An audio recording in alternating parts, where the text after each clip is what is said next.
నన్ను తిడతా ఉన్నాడు, భరించాను ప్రభా, కానీ ఈ రోజు ఉమ్మేశాడు ప్రభా అని అంట. ఒక స్వరం ఇలా అనిపించిందంట, ఎక్కడా అని. వాళ్ళ ఇంటి ముందు ప్రభా అని అంట. మరి నా మీద అంటే ఇప్పుడు అన్నాడంట, ప్రభా బుద్ధి లేనున్నాయ్యా, ఆయన ముఖానేస్తేనే తిరిగి మాట్లాడలేదే, వాళ్ళ ఇంటి ముందు వేసుకుంటే ఇంత కోపం వస్తుందా అంటే వాళ్ళు ఏం చావాలి చెప్పండి? కోపం చావలేదు. ఎంతమంది సేవకులు విశ్వాసం అంటే జాగ్రత్త, సేవకుని కాలు పడిపోతాయి. ఆయనేమో పరలోకాన్ని విడిచి మానవుడికి లోకానికి వచ్చి ప్రాణం పెట్టాడు, ఈయన అంటే చచ్చిపోతాడు జాగ్రత్త. ఎంత ధైర్యం ఉండాలి ఆ మాట అనాలంటే? ఎంత ధైర్యం ఉండాలి? ఏ అధికారంతో మనం మాట మాట్లాడుతూ ఉన్నాం? ప్రభు ప్రేమ నాలో లేనప్పుడు వారు వెంబడించేది ఎవరు తెలుసా అండి? భయాన్ని. క్రీస్తుని వెంబడించడానికి కావాల్సింది ప్రేమ.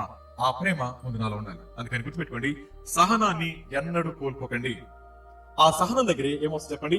మీ లోపల నుంచి వాస్తవం బయటకు వస్తూ ఉంటది.